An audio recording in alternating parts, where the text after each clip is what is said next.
nel panorama dei vini e dei vitigni piemontesi, molto ampio, il Moscato sicuramente ha una parte molto, molto importante. Subito dopo la Barbera, come superficie vitata, caratterizza da secoli l'enologia e la viticoltura piemontese della parte sud del Piemonte in particolare, dove questo vitigno di origine probabilmente greca o comunque del bacino del Mediterraneo orientale è arrivato attraverso i mercanti veneziani, e il Moscato è una serie di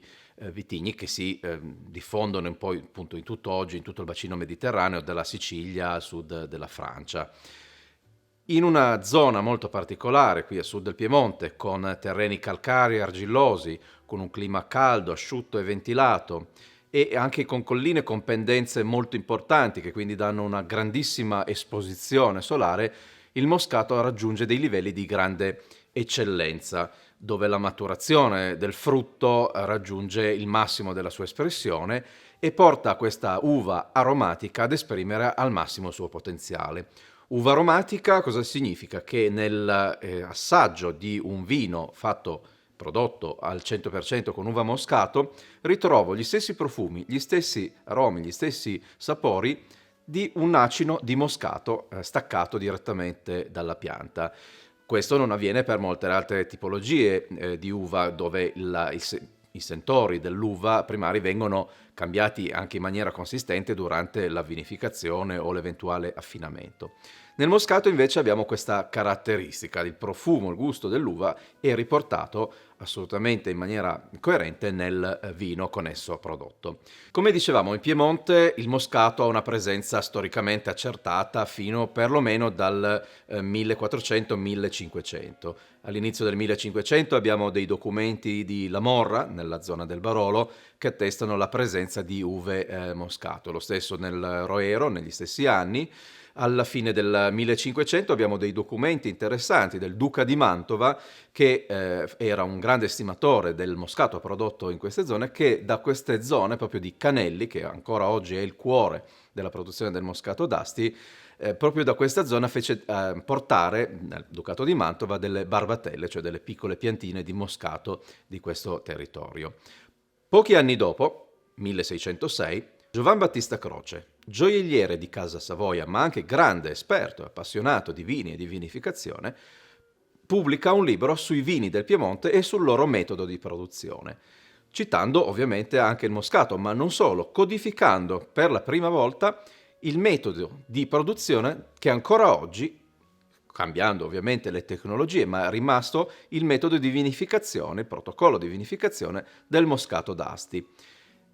Metodo che prevedeva l'interruzione della fermentazione con un residuo zuccherino ancora elevato e la presenza dell'anidride carbonica sviluppata durante la fermentazione ancora all'interno del vino. Questa fermentazione veniva stoppata, veniva bloccata attraverso la filtrazione e attraverso l'utilizzo del freddo. Le stesse tecniche che ancora oggi, con materiali ovviamente più evoluti, tecniche più sofisticate, ma sostanzialmente mantengono nel metodo, nell'approccio, lo stesso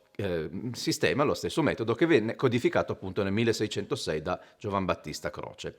Quindi quando parliamo di moscato d'Asti parliamo di un vino ottenuto dalla fermentazione parziale del mosto di uve moscato 100%. Quando il tenore di alcol si trova fra 4,5 e 6,5% del volume del vino, la fermentazione viene bloccata attraverso dei filtri, che ovviamente eliminano i lieviti, e attraverso l'abbattimento con il freddo, con le basse temperature. Questo fa sì che abbiamo ancora un tenore molto elevato di zuccheri, ma gli zuccheri naturali dell'uva, quindi il moscato d'Asti non ha nessun tipo di zucchero aggiunto, e abbiamo una residua effervescenza dovuta appunto alla presenza di CO2 dalla fermentazione. Parliamo di un'effervescenza leggera, non abbiamo l'effervescenza, la pressione che abbiamo in un vino a metodo classico rifermentato in bottiglia, ma una leggera e piacevolissima effervescenza. Il moscato, come dicevamo, il moscato d'Asti deriva al 100% dall'uva moscato, che è un'uva aromatica, e quindi in questo vino troviamo tutti gli elementi, tutto il profilo olfattivo ed aromatico dell'uva moscato nel massimo della sua espressione, come dicevamo. Vediamo questo colore paglierino scarico, un vino che va prodotto e viene consumato giovane. Nei profumi ritroviamo un grappolo di moscato all'interno del bicchiere, quindi profumi fruttati e floreali molto, molto intensi, di frutta decisamente matura, ma anche con una bella freschezza già al naso. I sentori floreali contribuiscono a mantenere questo senso di freschezza e di pulizia al naso. In bocca continuano con una grande armonia le stesse note di frutto maturo, note floreali che sentivamo al naso. La dolcezza di questo vino è magnificamente bilanciata dall'acidità, un'acidità che fa sì che questo vino, per quanto abbia un tenore zuccherino piuttosto elevato, parliamo di oltre 120-140 grammi litro, l'acidità appunto dà un grande equilibrio, quindi un vino dolce ma mai stucchevole. Grazie a queste sue caratteristiche, quindi il Moscato d'Asti di OCG si abbina molto bene a una gran varietà di dessert. Nel nostro territorio gli abbinamenti sono ovviamente con i dessert tradizionali della nostra zona. Prima di tutto la torta di nocciole, anche servita spesso con lo zabaione, nella composizione del quale può entrare anche il moscato, il bunette, un magnifico budino di cioccolato con amaretti, la panna cotta e gli altri grandi dessert della nostra tradizione.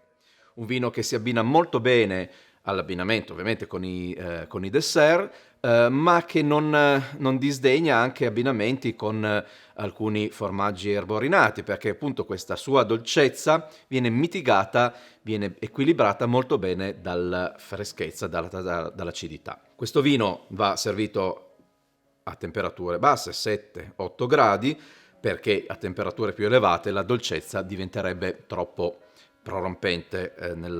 sul nostro palato. Ma a queste temperature fresche, ideali ovviamente nel periodo estivo, ideali nel periodo delle feste natalizie, che è il momento massimo per noi nella nostra tradizione di utilizzo del moscato, ma si rivela non solo un ottimo fine pasto, ma un vino anche adatto, perché no, a degli aperitivi, molto piacevole, appunto per questa sua dolcezza mai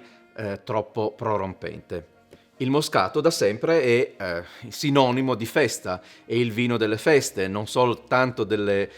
ricorrenze nell'anno, ma di ogni momento di allegria, di festa, di convivialità. È il vino che dalla sua stappatura, da quella bellissima effervescenza, già lo schiocco del tappo dovuto alla pressione interna ci porta già in un ambiente di festa, in un clima di festa. Quindi è davvero da sempre il vino delle feste, il vino che qui in Piemonte anche da bambini si poteva assaggiare in piccolissime quantità dovuto al suo basso